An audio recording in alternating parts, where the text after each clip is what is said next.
traders. Hope you had a great trading week. And let's get into the week ahead. So, week ahead, short synopsis from Trading Economics is in the US earnings report. You've got the Michigan consumer confidence and the trade balance data will take the spotlight. Also, the focus will be on central bank meetings in Australia and inflation data in Germany as well. That's pretty much the pairs that we're looking at. Finally, the UK will be posting their fourth quarter growth figures, and Canada the unemployment rate. So that's really what to look at for the week ahead. And let's get into some more detailed analysis about what happened during the past week. Lots to go over with the dollar. Starting off on the dollar index, which is basically just a measure of dollar strength against other currencies like the euro, the pound, and the yen. So, dollar had pretty bullish price action on Friday over the past couple of days due to really non-farm payroll numbers coming out with a massive surprise. The US payroll surprise with surge as jobless rate hits 53-year low. So employers added 517,000 jobs in January above all estimates. And the report raises doubts about a looming recession, says economists. And so ultimately, the number is a great number, and again, it raises doubts on a looming recession. Why is that important? Is because fundamentally, currencies are driven by three main things, which are the economy, inflation, as well as monetary policy like interest rates. Now, in the group, on the day about 12 o'clock midday before the actual data came out, Robert, who was in the private members group, was asking about any insights into non-farm payrolls and how it goes, how it might go. And our job isn't necessarily to try to predict what the number is going to be. As far as, when it comes to fundamental analysis, it's more about what it really means over the medium to long term, right? And so what I said was, if jobs comes out stronger, it means inflation may be sticky because inflation and unemployment are inversely correlated. Higher unemployment means inflation coming down, according to the Phillips curve. If inflation is seen as coming down, right, which is basically lower employment and higher unemployment, because they're inversely correlated, inflation comes down, then unemployment goes higher. Then the Fed are less likely to hike rates, okay, and end their hiking cycle sooner. But the opposite actually happened. So in fact, there was lower unemployment and higher employment, right, which meant that the Fed are more likely to, I wouldn't say necessarily hike rates, but they're not looking to end their hiking cycle sooner, and that's basically what is driving the dollar. Ultimately, though, the dollar will be coming down over the medium to long term, and I say will, not necessarily to use absolutes, but it's more likely that the dollar will come down. There are various reasons for that, but I think in the short term, the dollar really is pulling back, and it was really due one from a technical perspective. Anyway, we had this, this major drop. When you look at, the rally that it went on from last year, this is basically just a pullback, and we were looking for the dollar to kind of pull back significantly. Now, is this a sustained rally? I don't think so. My bias is still to short on the dollar. And we'll see what will happen with that. But Citibank, this is just one of the many banks that we analyze in the group. We look for the confluence with the banks. They break down fundamentals as well. They're not looking at really, they look at technicals too, but their forecasts are driven by fundamental analysis.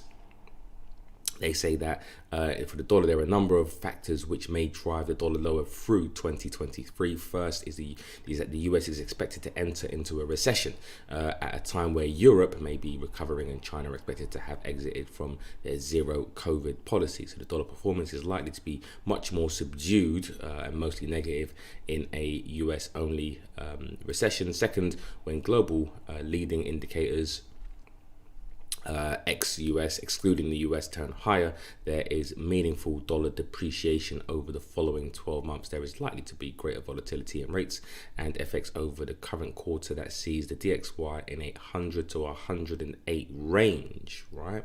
And it says for the second half, however, the DXY may be back to the 95, 96s. So ultimately what you're looking at, if they're looking at 108s, we could see a decent pullback depending on, the numbers, right? Depending on obviously how that plays out, probably somewhere around here would be the absolute highs, 107.99s. See how that supply zone, the top of that supply zone pretty much lines up with the 108s. We could see a pullback to this area where they're talking about the ranges, or what we know is to be an auction. I'm not saying that prices are going to go all the way up here.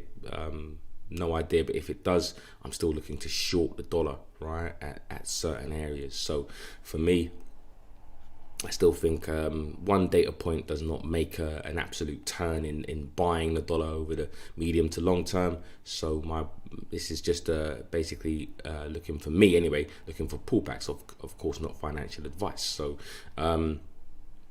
that's where I am, just looking for pullbacks. But if you are looking at buying the dollar, right, then you'll have to really look for a pullback into a demand zone, which should be somewhere around there now. So let's delete this. Let's stop putting that there. That's where the demand zone is, daily demand. So you're looking for a pullback into this, the 101s, and then you're looking at, a move to the upside. But for me, I'm looking at some short trade confluences anyway, not necessarily trading the dollar index. So, good news for the dollar, basically what they needed, but I don't think it's changing anything in terms of monetary policy. Maybe an extra hike or so the Fed might price in, the market is pricing in, but again, that would be priced in, and then we're probably entering into some sort of range or auction.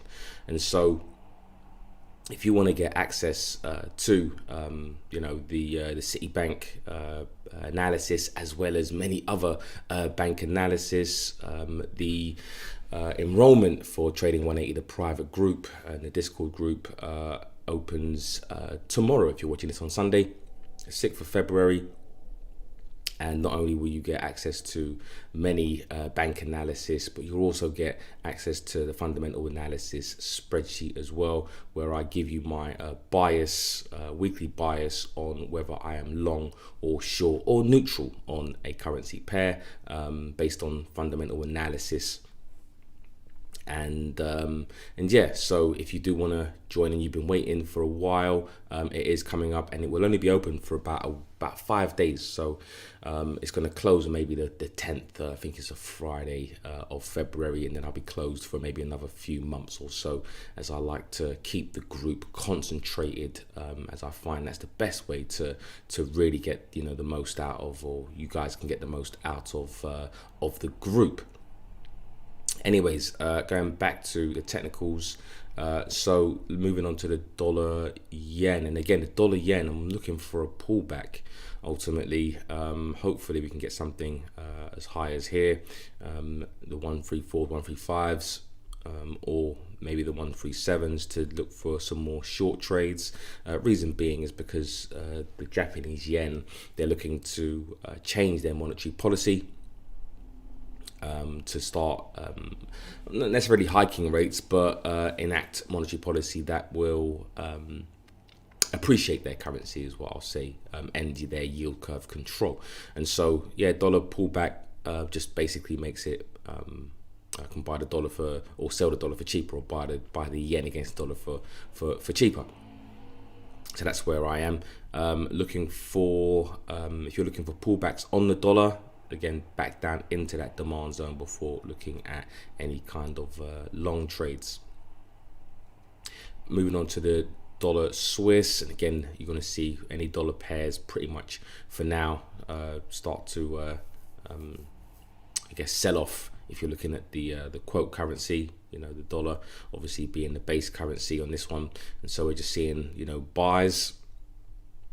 And so again, if you're looking to buy the Swiss franc, which I'm actually not looking to buy the Swiss franc at all, I'm looking to trade this pair, you're pretty much looking for, I would say, sell trades at least around about the 94 cent area.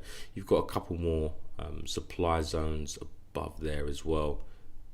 I'll just do that as one. Yeah, it's probably one zone. But again, the Swiss franc, not really a buy in my book. If I'm going to do anything, I'll probably buy the dollar over the Swiss franc. So again, with that being said, probably looking at this area here as a demand zone now, and looking for a pullback again, and just look for intraday entries. That would be it.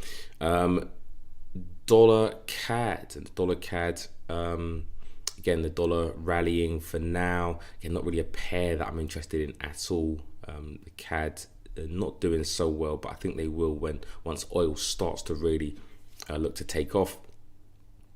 But any pullbacks on the US dollar, you're looking at, and pretty much that's the trade. If you're looking at any sell trades, anything I think above this 1.352 area is decent for a sell, or you're looking at probably just above that, the 137s, looking at that as a sell trade. But again, I'm not really interested in this pair at all.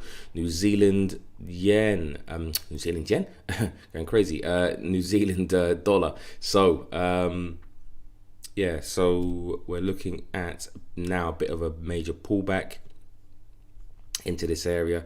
I do like the commodity currencies against the dollar, buying the commodity currencies, but that would be probably the Australian dollar, not the New Zealand dollar or the Canadian dollar. But the Australian dollar has the most to benefit against the US dollar. If you want to buy the New Zealand dollar, of course, obviously now at the bottom of this demand zone is decent, or a pullback into the 0.62 round number would be decent. As you can see, it's been used as support and resistance in the past as well. So supply and demand zones are just past support and resistance. I should say it the other way around. Support and resistance is really just past supply and demand zones. And so what we use support and resistance for is just confluence within these demand zones. Yeah, so you've got that there, and I guess if you're looking for a bit more of a pullback, probably maybe the 61s around here as well, it would be decent for a potential buy if you're looking at buying the New Zealand dollar. If you're looking at selling the New Zealand dollar and buying the US dollar, then I think a pullback just above this into that supply zone, the 65.40s to above to 65.80s would be the best area to look for some sell trades, and then you've got a bit of fresh air before you get to the next supply zone. Looking at the pound now, I was bearish on the pound. I've been bearish on the pound for a while now. I was actually looking to get involved. If I'm looking to buy the dollar against any currency, it would have been against the pound, and that would have been it. I was looking for bit of a move above the market before getting short, but it just didn't happen. So due to obviously the non-farm payroll news, prices have gone through that demand zone, and now we're getting a bit more of a pullback. I do think though, I really want to be, if I'm going to be short on the like I said, the pound, I'm looking at that area there, and for me, I'm going to get looking for sell trades and buy the dollar. Although I'm bearish on the dollar, I'm more bearish on the pound. The pound, fundamentally, the UK faces the bleakest outlook in generations as more Britons stop working. So bleak outlook leaves UK facing worst 20 years since 1938. Potential growth now less than half the pre-COVID average. So the UK economy is not looking great at all. and many of the guys in the group, in the Discord group, know this, and they're short on the pound, and some of the guys have been doing really well, especially on that pound yen trade. So yeah, basically just looking for pullbacks into this area, and that'd be my personal bias. There is obviously demand zones. If you do want to be a buyer at a pound, then you're looking, I'd probably say the bottom end of that, the 119s would be probably the better area, as again you have a bit of confluence with some support and resistance in that area. It's obvious right there. So that would be the first area, but again, not really looking to buy that pound at all. And what does Citibank say? Citibank are saying that on growth, the UK lags with the slowest recovery to pre-pandemic levels of real GDP. Inbound mergers and acquisitions also remains weaker than the global trend, which likely represents a loss of confidence in the future of the UK's business model in a post-Brexit world. The sole main upside risk to the pound comes from global risk on via US soft landing combining with Europe and China bottoming. Yeah, so the pound is sensitive to risk on. So if there is, if the markets do turn risk on, that'd be the one kind of saving grace for the pound. But I don't, even if you're buying from a risk on perspective, do you really want to buy the pound when you can buy, Europe who are doing better? You can buy the Canadian, economy who are doing better, the New Zealand economy who's doing better, the Australian economy who's doing better, right? Why would you buy the pound? So I think they're the worst of the worst, right? And so for me, I think the long term, or at least the medium term, is to the short side. And so any pullbacks for me, I'm looking at getting short on this currency pair. But again, there are long opportunities if you want to take those. Euro dollar, so waiting for this pullback, waiting for ages, waiting for a decent pullback anyway.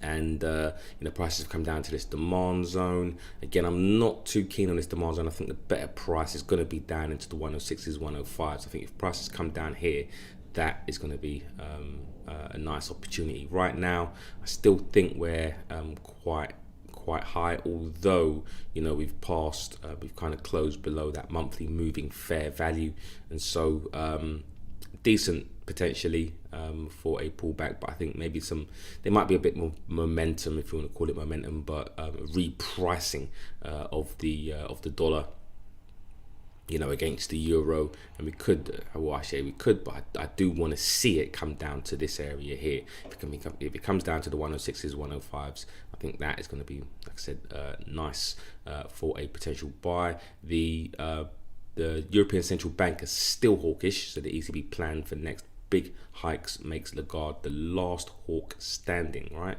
So 0.5 point rate pledge for March cements Eurozone aggression, and the Fed, Bank of England and others are dialing down their rate hike stance. So while the ECB is still very hawkish, obviously the Fed are dialing it down, although again, due to non-farm payrolls, on Friday, the Fed could add an extra hike onto their projections. But like all central banks, most banks see ECB slowing interest rate hikes after March. All central banks are pretty much going to start to slow their hiking cycle. Inflation is coming down, and it says most economists predict the European Central Bank will slow the pace of its interest rate hikes following another 0.5 point increase in March. So after March, basically the 50 basis point hike, which is expected, then they're probably going to start maybe doing 25 basis points, etc., etc. Now, the ECB deposit rate is set to rise. ABN AMRO, Morgan Stanley, Nordea, ING, Berenberg, and Commerzbank.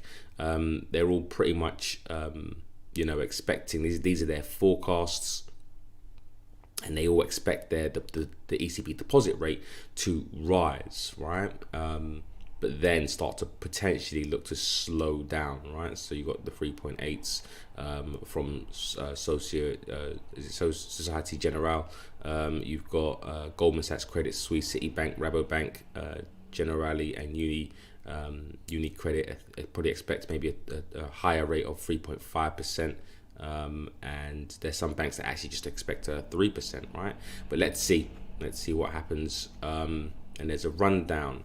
Again, these types of articles, if you're not part of Bloomberg or subscribe to Bloomberg, you will get this and this type of article in the group. And I know Bloomberg, you do have to pay, but if you're in the group, you don't, right? As far as it comes with the subscription. Anyways, well, at least I post these types of articles and all these articles in the group. And so yeah, ECB still the hawkish, right? Hawkish out of the central banks. So I do still expect some more upside, and I think prices may come down to go higher. Buying opportunity there. I mean, there is a buying opportunity right now if you want, but for me, I'm probably gonna maybe steer clear, and this is a really good reason to get long, or a really good setup, which I think is decent around there. I have to look down into the intraday. Anyways, yeah, so that's that. Aussie dollar, again, a nice little pullback. For me, I do want to get involved in this trade. The 69 round number is decent, but I think the 68s I think are going to be even better. Right, when you consider fair value, at least from this absolute low to this absolute high. The best thing to look for really is looking at buying at value, right? Because if this is expensive now for that exchange rate, and was an absolute bargain for the exchange rate, then fair value in between is 50%. So any pullbacks, you're buying for cheaper and cheaper, right? So I would expect somewhere around this fair value to start to look to hold, and if it goes even cheaper, that's an even better bargain to the upside. But let's see what happens. I do really like this 65 area, in fact, as a buy. There's a great technical setup there. Many of the guys will know that as a level CPR around there in the private group. But again, if you're looking at buying the dollar, right? So we did come up to obviously the supply zone, and it did react from there, creating now another supply right here. Supply. Yep. So any pullbacks, if you want to be a buyer of the US dollar into here, be decent for a sell trade. Aussie yen, again, Aussie yen really just pulling back after we've made some new highs. I'm not really again interested in trading this pair. Lots of conflict in terms of fundamentally it's not as clear. Not every pair is tradable or going to be clear from a fundamental and risk sentiment perspective, and when it's not, you just stay out, right? You just stay neutral. Hence the reason why on my bias, when it's clear, right, I go long. When it's not so clear, I just stay neutral, right? And try and trade the best currency pairs and the clearest divergences. But anyways, looking at pullbacks, if you want to be long on the Australian dollar, then you're looking at a pullback into that 89.50 area. If you're looking at short trades, then you're looking at a pullback into that supply zone or slightly higher into the 93s. Not really much to say about this, to be fair. As I said, I'm not really interested in taking that trade. And gold, so gold pulling back, dollar strengthening, gold pulling back. Now, if anyone has been wanting to buy gold, this is the opportunity, right? And I'm not saying that this is the exact level that you got to buy, not at all, but the opportunity to buy on pullbacks, yeah, is what you're looking for. So ultimately, don't look at this as scary bearish candles, and that now you should be starting to sell gold, right?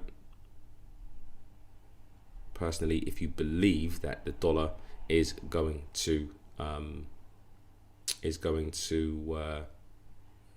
sorry, one second. Yeah, if you believe that the dollar is still going to weaken throughout the rest of the year, then this is just a pullback into demand zones, right? No one knows which area it's definitely going to turn around. Nobody knows, hence the reason why we manage our risk. But look at this as a pullback opportunity to buy gold for cheaper, right? Anyone who's buying up here, expensive areas now are a bit underwater. Smart money was probably doing a bit of selling after this, this massive move to the upside. And when you do have moves, like this, that kind of don't really pull back for a while, right? And when I talk about pullback, I'm talking about everything moves back to fair value at some point. Everything does, right? Eventually. So if you see this move to the upside from here, right, prices haven't pulled back to 50% of the range, right? So it's pulled back a little bit, but not to 50%.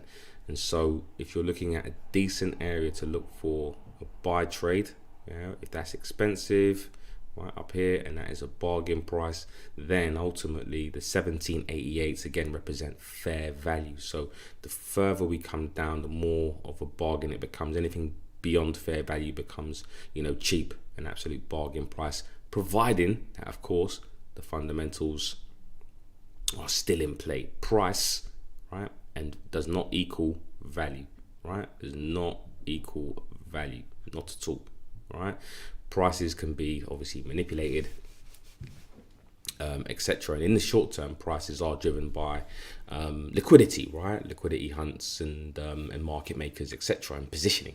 Whereas over the medium to long term, that's when you start to see, the value of an asset continue to either go to the upside or to the downside. So this is just looking like a pullback for me. If you're of the opinion that the dollar is going to weaken towards the end of the year, over the next 3 to 6 months. Anyways, if you are looking to sell, of course, gold, then a pullback into this supply zone would be where you're looking at getting short. Anyways, guys, that is it for this week. Take care, and if you are interested in joining the mentoring group, I look forward to working with you. Be prepared to work quite hard. This is not going to be one of those easy peasy technical analysis you can learn in one day type mentoring sessions. And I say session, but mentoring courses, not at all. There's a lot to learn in here, so be prepared to work. Otherwise, you're just wasting your time. Because remember, you're up against some of the smartest, or if not the smartest people in the world. And if you don't, then they're always outworking you. So if you're not going to work hard, then and that's the minimum requirement, then you pretty much won't even stand a chance. Anyways, take care, guys, and until the next video, speak soon. All the best. But if I lay down and I play dead and I stay dead, baby,